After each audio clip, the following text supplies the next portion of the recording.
Thanks for tuning into our seller interview series. Up today, we've got a dropship site for sale in the home and garden niche that makes money through e-commerce and advertising. The site makes right around $19,000 per month in sales and around $1,800 a month in net profit. The listing number for this one is 40334. Now, we do these interviews to give potential buyers more information about both the seller and the sites they're looking to purchase. We hope these insights are helpful for you in making a buying decision. We've got the seller Gary with us today to go through the business and cover everything from niche selection to traffic and monetization. Thanks for coming on, man. Appreciate it. Yeah, for sure. Thanks for having me. All right, man. So just a quick summary, kind of give some people some information about the site. It was built in May 2014. The monthly revenue on the site is just under $19,000. We've got expenses of about $17,000 and net profit of about $1,800 a month. And that's over a 3-month average. It was built on the BigCommerce platform, and you mostly use AdWords for your paid traffic strategy. Does that explain it pretty well? Yeah, pretty much. Sounds good. Cool, Gary. Can you tell me a little bit about your background in building and running websites or online businesses? Yeah, so this was actually my first project, the course from Anton, the Dropship Lifestyle. And yeah, it's pretty much my first time building something. I have a little bit of experience with HTML, CSS. I was more inclined to jump into this since it's like in my skill set. Cool, man. So you got a little bit of tech experience, said, look, you want us to get started building sites. Our buddy Anton runs a course called Dropship Lifestyle. It's great for getting people into the business. I actually met with him recently, a couple of weeks ago in Krabi. He put on a big event there. So, okay, cool. So you got kind of into that community, wanted to build sites. And this is your first business. Well, it's done really well, so congratulations on that. How did you come up with the idea for the niche? Like, well, how did you get into, the home and garden niche? Why that niche? It fits the criteria of upper middle class. It's more high-end purchases that are happening here. It's definitely high-price items, but people are willing to pay for it. And, half the people call in sometimes, like the most expensive purchases are the ones that they actually don't call in, which is funny. So the most expensive purchases, the people don't generally call in. There's not a ton of customer service. How does the site primarily make money? The most of the money comes from drop shipping. Is that right? Yeah, it's completely all drop shipping. So one of the cool things about that is you're receiving payment up front and then you order the item. So you don't have much of a cash crunch issue, right? Yeah, correct. Completely. Cool. No issue at all. All right. So tell me a little bit, Gary, about why you're selling the site. Why don't you just keep it and continue to grow it yourself? Yeah, now that I've learned a little bit more about e-commerce and I'm more oriented towards the lifestyle business, and this is definitely something that I'm not interested in myself, just the niche in itself. Like, I have projects that have to do more with my interests, and I would like to focus on those. All right, so you don't really dig the niche, which just goes to show you can make money in a niche that doesn't necessarily interest you, right? But you're looking to move on. You want to work on something that's a little more interesting for you. What's the plan for the cash when you sell this site? One thing buyers want to know is they want to know that you're not going to take their money and turn around and compete with them on the exact same keywords and products. What are you doing after this? I'm pretty much getting out of dropshipping and into Amazon white label products and building my own blog based on my own interests in my life. Cool. So you're doing the FBA route. That's interesting. There's a lot of people moving to FBA. Joe and I have a podcast talking about Amazon affiliate sites versus FBA, so we kind of get into that a bit. You might check that out. But yeah, dude, sweet. FBA is pretty popular right now. It is definitely the 2015 darling for site builders. Okay, So cool. So you're getting into FBA. Tell me a little bit about the site. Like, it was built in May 2014. What was it like when it started off? Like, did it make money right away? Did it take 3, 6 months, 9 months before it started to make money? Like, how was that? Surprisingly, it made money like the first week. We were given a set paid ad strategy, and I just implemented them, and we were able to make sales. It was pretty consistent for the beginning, like 6 months or so, and we had to switch up the strategy a little bit. Cool. So what happened after that 6 months? Like, what kind of strategy did you have to switch up? What did you look at doing? So we put the products on Amazon product ads, and we're a little bit too aggressive about it, and competitors saw what we were doing. So we got into a pricing battle, and it just wasn't worth running the ads through that avenue anymore. So you're battling with competitors on price, and you were dropping ROI because you're spending more and more on ads, and you're not making any more on the margins. Does that sound about right? Mm-hmm. Okay, cool. So what did you learn in building this site that just worked? Something that you were like, wow, this is a really cool strategy, or this is a cool tactic. Is there anything you could take from this that you can apply to other websites you build in the future? Yeah, so the AdWords strategy now, we target within the brands if they have like divisions for their product names or like collections within their products. That's actually converting pretty high. Okay, so basically your AdWords strategy, you were playing around with that a bit and you found some good ROI on your AdWords. Is there anything you did with this website or business that just didn't work? Like you tested it out and you thought it was going to work based on the course or something and just wasn't so great? Yes.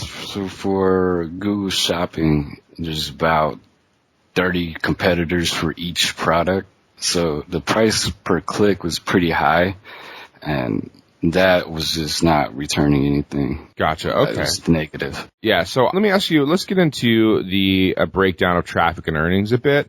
When it comes to paid traffic, you're currently spending a little over $17,000 on paid traffic. Can you give me a breakdown? Like how much paid traffic is that? What percentage of the overall traffic? Are you getting anything organic, anything referral, any direct traffic? Yeah, most of it is all paid traffic. There is some organic traffic, but I think for the most part, those aren't converting as much as the AdWords paid traffic. Okay, so almost all paid traffic. There's not much organic because there's not a lot of SEO on the site. It's mostly a paid traffic play. Can you give me a breakdown on like the earnings? How many returns have you had? Is it all dropshipping? Do you have any other earnings in there? Any AdSense or anything like that? Or is it just dropshipping? Yeah, it's all dropshipping. We've had maybe one big return and two smaller returns. Not that many in the past year. So it's pretty cool, How many suppliers do you have right now? We have 8 suppliers. Okay, you got 8 suppliers, and how many SKUs do you have listed? There's about 1,600, I believe. Okay, so you are heavy on the products, and you've got it spread out across 8 different suppliers. Are there like some wins there? Are there like 10 products that really crush it, and the rest just make up 10, 20%? Is that how it works? Yeah, pretty much. We have pretty good data on which products are really good right now after a year of being in it. Let me ask you this. If I broke it down, if I got rid of everything but like 20 products, how many sales would I lose? Would I get down to like 80, 90% of sales? Like not a big deal? Is it pretty like widespread across a ton of different products? It's probably around 100 products that gets most of the views and purchases. Cool. Okay. So yeah, that sounds good.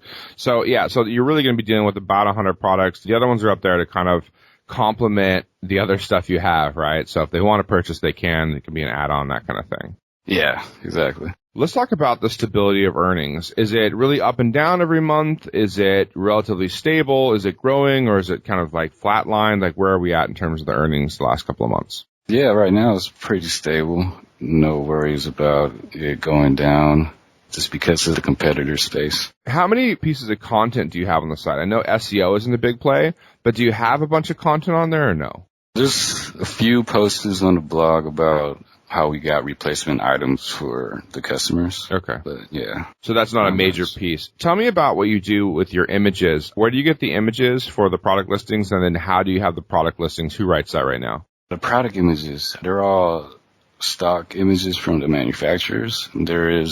For the main products, the descriptions are written away from the stock ones that we were given. Okay, cool. So the product description, do you write that? Do you have a VA that writes that? Who kind of does that? And do you rewrite the content they already have, or how does that work? Yes, I rewrote the main 200 products that were getting a lot of hits myself. It took like a couple of weeks. Cool. So the ones that seem to be doing well, you rewrote the product descriptions and made them a little bulkier and made them a little more fleshed out. Mm-hmm. Okay. So let's talk about some opportunities for the site. So if you're talking to the new buyer, you just sold the site, and the new buyer says, hey, I really want kind of like a low risk path to growth here. I don't want to do anything really risky. I'm okay if it just goes up a little bit month over month or year over year. What would you tell them to do? What's kind of the kind of usual maintenance and low growth path they could take? Right now, you could just build content We do have the keyword stats to pass on, and you could look into adding way more products. We actually do not have wide range in other categories right now, and that's, you don't really have to pay the supplier. You're just drop shipping, so you just get accepted, and you have way more products for your customers to choose from. Cool. Okay, and the new buyers can get access to all the suppliers. Can you make an introduction to them so they have a better chance of getting approved with a supplier? Yeah, there will be no problems with passing on these suppliers. Cool. Okay, so let's say that the buyer just bought the site and they said, look, I want to double this site in 12 months. I want to triple the site in 18 months. I'm willing to take some risk because I want some serious growth. If you were, gun to your head and someone said, look, you really got to grow this site like crazy, what path would you take? Yeah, I would definitely contact all the manufacturers for all the different additional products that we carry. Yep. Definitely test some Google Shopping ads for the existing brands that work. Yeah, and just build the content slowly. Cool. So slow on the content, add a bunch of products, and see what you can do with the paid traffic. So you're saying that there's 100 products on there. I think paring it down to 100 and then doing a pretty aggressive test through new products. These ones are good, these ones suck. These ones are good, these ones suck. And then potentially, if let's say the buyer has some AdWords chops, they could probably hop in there. Mm-hmm. Everyone has some weaknesses in their AdWords campaign. So an AdWords pro could step in there and fix it, or they could pay someone, I think, to take a look at the account and do some tweaks that may improve ROI there too. So that's kind of interesting. Let me ask you this, put your buyer's hat on, take off the fact that you're selling the site and whatever. What are you concerned about? What keeps you up at night with this site? Or if you were a buyer, what risks do you think there are that a buyer needs to be aware of? Probably the way the ads are working right now. If the competitors will look at it, their strategy is different, so they're not really doing the same strategy we're doing. That's why it would be important to build content and add more products. Pretty much, you can't just leave it alone for 5 years. That probably would not work. Yeah, I got it. So the paid traffic is great. It's working until it isn't, right? So until 3 competitors step in and now the bids are going up and up and up, and that's a risk. And you're saying because the traffic isn't diversified, it's mainly paid traffic. If that were to be a problem, it'd be a bigger problem. So your recommendation is to work on some content to kind of boost the organic so that it diversifies the traffic a bit. Does that sound right? Yeah, definitely. Cool. All right. So one of the questions I have too, you have expenses of $17,000. Some of that goes to cost of goods, right? What's the breakdown? How much are you spending on paid traffic and how much is going to cost of goods there? So the traffic cost is about $6,800 a month. And hosting and the outsourced worker, makes up to about $1,000 a month. And the rest is just cost of goods from the dropshipping supplier. Cool. So I'm looking at this and looking at how much you're bringing in and, cost of goods and advertising. I see you have relatively low margin. You're talking about 10% margins. I've seen that with dropshipping sites. They generally have lower margins. Did you know that the margins were going to be low going into it? Or is it something you figured out later and you're like, ugh, I wish it was at 30%. I'd be making a lot more. I kind of had a higher margin to work with, but it's pretty much what it is with this niche, so it's okay. Yeah. So you got it. That's it. That's what you got. Are your suppliers, do they have MAP pricing? Yeah, all of them have MAP pricing. Cool. So basically that means that the pricing is set. Your competitors have to sell at the same price. I don't know about have to. They're supposed to, right? Sometimes they don't, but yeah, supposed to sell at the same price so that you're not competing with each other on price and, cutting each other's to the neck. Okay. So talk to me a little bit about the work that you do on the site. What do you do on a daily, on a weekly basis? What's your role in this? Man, for the past few months, I've actually just been filling the orders, and when my worker gets calls, sometimes she can't handle it, so I would have to call them myself. But, there's about 12 orders or so a month. I'm just filling out the spreadsheet that I have for the invoices. I'm just sending it off to this manufacturer. Gotcha. Tell me a little bit about, there's not a ton of work on your part. Tell me a little bit about the worker that handles calls. Is she coming with the sale? How does that work? Yeah, she comes with the sale, and I've been training her to deal with all the issues that come up, and I've actually not have to call customers as much. Is she a VA? I believe she for the phone calls. Okay, cool. And she's a virtual assistant. She's like in the Philippines, in the U.S. Where's she at? Yeah, she's in the Philippines. Cool. Okay. She's willing to come along, so that'll help. So you field phone calls when she can't, that kind of thing. So Gary, one of the questions that buyers are going to want to know, and they might worry about a little bit, is competition from you. So would you be willing to sign a non-compete if that was part of the requirement in buying the site? Yeah, absolutely. No problem. Cool. Okay. And then they also might want to know, especially for someone that might be either new to AdWords, new to dropshipping, or new to some piece of this, is how much support are you going to offer a new buyer? Like, are you willing to do some email support? Or can you get on the phone a couple of times with them over the transition? Does that work for you? Yeah, I could be contacted through email anytime. If you want to set up a phone call appointment, that's cool too. And, if you have any questions about it until you feel satisfied, feel free to get in contact with me as long as you need to. Cool, man. You've been really open and straight up about the business, and everything that's going on. So I think that's helpful. I think buyers are going to appreciate it.